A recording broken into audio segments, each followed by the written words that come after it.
Hello friends, good morning. బాగున్నారా? బాగున్నారని అనుకుంటున్నాను. నేను హైదరాబాద్ వెళ్ళినప్పుడు సీజర్‌ని చూడండి ఎంత డల్‌గా ఉందో. యాక్చువల్‌గా సీజర్‌ని నేను ఎక్కడికి వెళ్ళినా సరే తీసుకెళ్తాను. అసలెప్పుడు ఉంచను నాతో పాటు.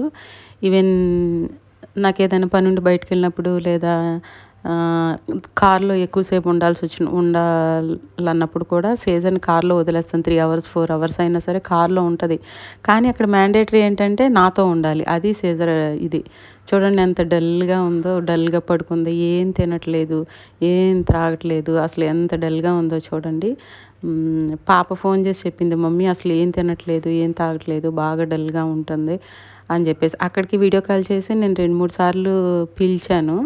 కానీ వాళ్ళకి తెలీదు గదండీ! ఇంక నా వాయిస్ విని కొంచెం రియాక్ట్ అవుతుంది గానీ, చూడండి ఎంత డల్‌గా ఉందో.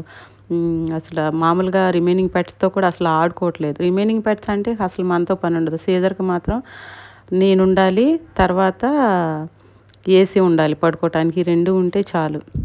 చూడండి పాప నన్ను పిక్ చేసుకోవటానికి వస్తుంది. అప్పుడు సీజర్ రా బయటికి అనగానే గబగబా చూడండి ఎంత ఫాస్ట్‌గా పరిగెత్తుకొచ్చేస్తుందో లిఫ్ట్ దగ్గరికి.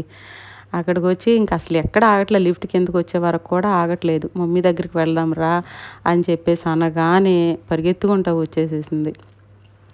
అంటే వాడికి అర్థమైనట్టుంది. మమ్మీ దగ్గరికి వెళ్తున్నాము, మమ్మీ వచ్చేస్తుంది అని చెప్పేసేసి. ఇంకా వెంటనే గబగబా వచ్చాడు ఆ లిఫ్ట్ దగ్గర నుంచి. ఎంత హడావుడిగా వచ్చాడంటే ఆ ఫేస్‌లో మీకు అర్థమవుతానే ఉంది. చూడండి ఫ్రెండ్స్. ఇంకా కారెక్కి హడావుడి, హడావుడి. యాక్చువల్‌గా పెట్స్ సామాన్యంగా అంతేనండి. వాళ్ళ ఓనర్ లేనిదే అస్సలు ఉండలేవు. అందులో సీజర్‌కి నాకు చాలా ఎక్కువ బాండింగ్ ఉంటదనమాట. రిమైనింగ్ పెట్స్‌ని కూడా నేను చాలా కేర్ తీసుకుంటాను గానీ, సీజర్ ఫస్ట్ వచ్చింది గదా! ఇప్పుడు ఈ మంత్ నవంబర్ 10థ్ వస్తే సీజర్ మన ఇంటికొచ్చి 15థ్ ఇయర్ వస్తది. కాబట్టి ఎంత చక్కగా అది నాకు అటాచ్ అయిపోయిందంటే అసలు నేను లేనిదే ఉండలేదు. ఇంక నేనొచ్చి పైకి తీసుకొచ్చిన తర్వాత ఇగో చూడండి ఫ్రెండ్స్, ప్రశాంతంగా పాలు తాగింది. పాలు తాగి వాటర్ తాగి ఇంకా పడుకుందనమాట. అప్పటి వరకు ఫుడ్ తినలేదు, పాలు తాగలేదు, ఏం తాగలేదు. చూడండి ఫ్రెండ్స్. ఇంక తినేసి తాగేసి ఇంకా హాయిగా పడుకుందనమాట. అండ్ ఇంకేం టెన్షన్ లేదు.